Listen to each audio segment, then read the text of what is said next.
Hey guys, Parker here. Hope everyone is doing well. For today's video, I'm going to be teaching you how to go and get world record kills, or at least 40 plus kill games in Call of Duty Mobile Battle Royale. Where it stands right now, the kill world record is 50, set by Plaga. My personal record is 48 kills. I've been able to go and set kill world records throughout my whole COD Mobile career, so I feel like I'm certified in order to go and talk about stuff like this. But if you are new, that'd be awesome if you could go and sub. If you liked the video today and find it very informative, it would be awesome if you could give it a like. But let's just jump right into it. So for step number one, which I feel like is by far the biggest step here on this list, is just practice. One of the main reasons why I drop on the floating platform is just for that initial action. I know that people are going to be there, and by going and doing so, you can just learn so much knowledge about the game. Whether or not it's the enemy mentality and just kind of getting a feel for how certain enemies react in certain gunfights, going and getting yourself into gunfights so you're better able to go and gauge how certain weapons work up close and personal. As well, when it comes to the floating platform,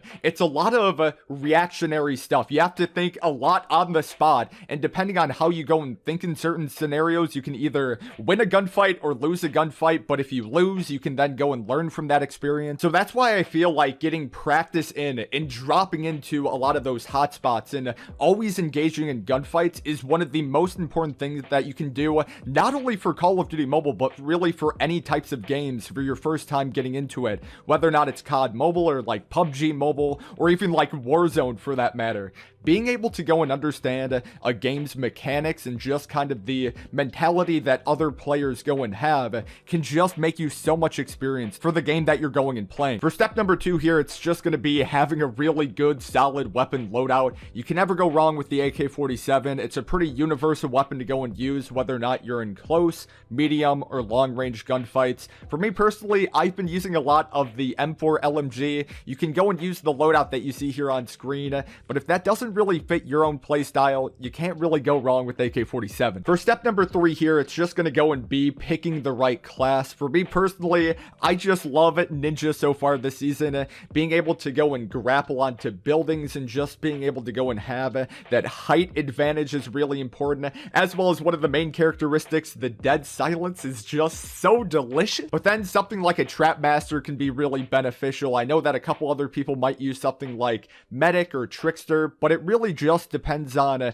whatever you feel like you're most comfortable with. For step number four here, it's not really anything that you could go and have in your control, but it's just understanding that matchmaking is not created equally here. I'd like to probably say that out of 10 games, 1 out of those 10 games can be a world record lobby. Now, what I mean by that is that how the current matchmaking is for this game, you don't really get matched up with that many real players, and it is really important to go and have real, complete players in your team, complete teams, so that you're able to kind of go and feed off of them, have them get revived back in, so that you can kind of be able to go and even get 40 kills. Like, you can go up against people and play it the best way possible with having your best guns, the best loadout that you can have, but you can only end up getting 30 kills, and that's just due to how the matchmaking is like for that game. It's kind of out of your control, but you just have to kind of go and understand that. So for step number 5 here, let's say that the matchmaking is just right and the cards are in your favor in order to go and drop a 40 plus kill game. It is really important to go and understand the flight path and then where people are going to be dropping. So before we even go and see the flight path for this game, let's go and take a look at this map that I just went and created here that is pretty universal for every game that you can go and put yourself in, where people will typically tend to go and drop into. So I've labeled this from level 1 all the way to level 3. For level 1, these are going to be areas where rarely people will go and drop into. Like, I know it kind of does depend on the flight path, but it is pretty universal here. Not that many people really drop into Harbor, Radar Base, the Pier. These are areas that you don't typically want to go and land in if you want to be able to go and drop a high kill game.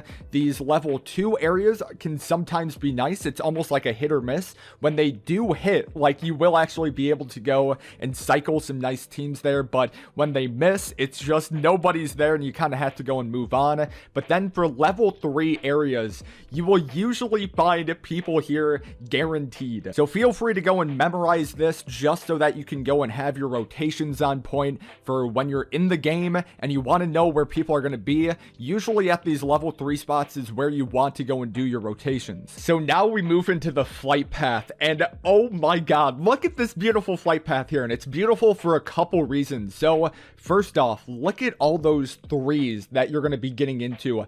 Docks, farm, standoff, even like a branch off to downtown, a legendary downtown at that, black market, the hospital, and then all the way at the top up there right next to the hospital is the floating platform. Oh baby, it's so nice. And then you're going through a circus pipeline estate initially, so really good from that point moving forward. You're going to be able to go and have plenty rotations to go and do. And one of the things that is really important with the flight path here too is always keeping people in a very centralized location. So it seems like a lot of people here are going to be right dead in the center of the map. They're not going to be branching all the way off to Sakura, Kill House, Diner, Countdown. They're not going to be spread out. So for step number 6 here, this is what you should go and do initially upon dropping into a certain location. So whether or not you're dropping into Black Market, or you're landing on the floating platform, or you're deciding to go and drop in farm, your main number 1 approach should be the Plaga approach, trademarked by the way, which should be going and killing everything on sight. I remember earlier on in the seasons, I would get really worried, especially when I was grinding out high kill games, just in terms of making sure that I didn't completely wipe out a team so then they could get revived back in.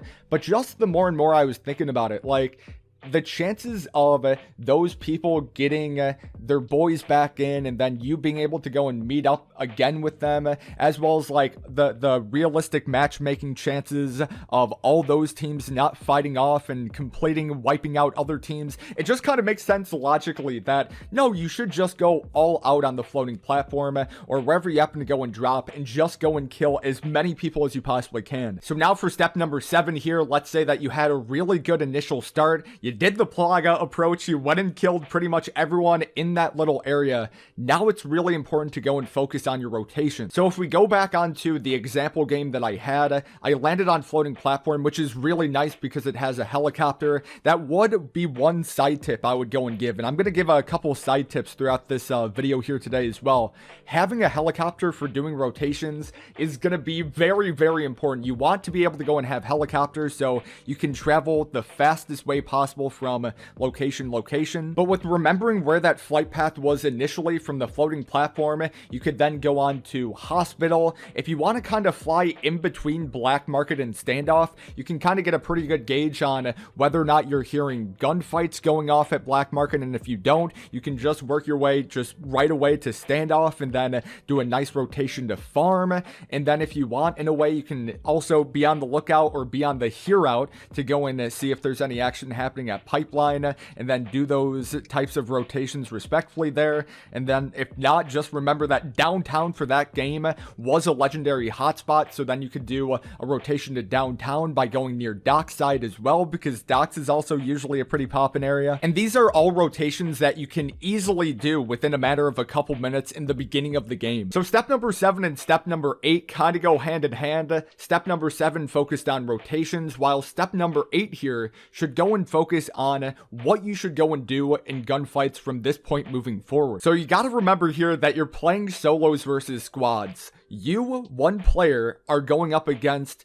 teams that could go and consist of 4 players. So what your main focus should go and be upon going and finding a team of people is expecting that that's going to be a complete team of 4 individuals. What your main goal should go and be is to only kill 3/4 of that team. By going and doing that, you could then go and hop onto the rotation, like in step number 7 here, go to a different spot, while that one person who's left for that team can grab all his buddies' dog tags, get them back into the game, which will then make it be a higher likelihood of you being able to go and meet up with that team again and pretty much go and cycle them. Like, I've done games where I've been able to go and kill the same person 4 times in just a singular match. So like I said, it all kind of goes hand in hand with step number 7 and step number 8. So it's a lot of just tracking the flight pass, understanding how many people are getting revived back into the game here, and just kind of doing that mental math just so that you can understand how many players are in, how many people from a team got res back in, and just understand where they're going to go and be. And dang, from this point moving forward, I believe that there's only one more step here,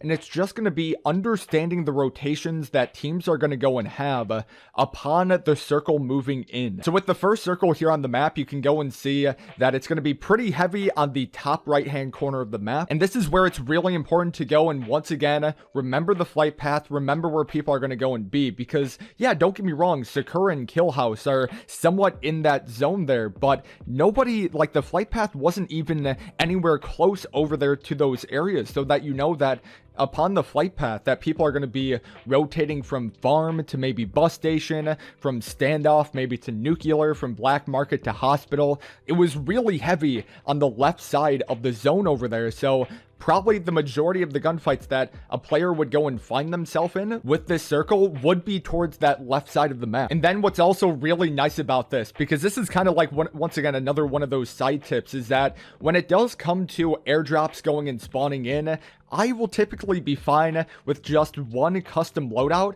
And the nice thing, like I said about this, is that this is right next to the first loadout that went and dropped in, right next to the hospital there. So you could go quickly grab your loadout and then continue fighting somewhere at hospital. And then for another little tip here, it is really important because there was two that just came from that one supply drop. I wouldn't even bother going anywhere close to that other supply drop unless you go and see that the crate has actually been opened up, because by going and knowing that, you can know that, oh, there was an actual team that went over there. Maybe I should go over there, and then you have that chance to go and meet up with another squad. You kill 3/4 of that team, and then it's just rinse, wash, repeat right there. Yeah, like, it's pretty much that straightforward. Like, don't get me wrong, there's a lot of luck that's involved. You have to have luck in matchmaking. You have to have luck in there being complete teams. You have to have luck in gameplay, because don't get me wrong, I died plenty of times in the battle Royale, and that should not go and discourage you from going and attempting to go and get a high kill game.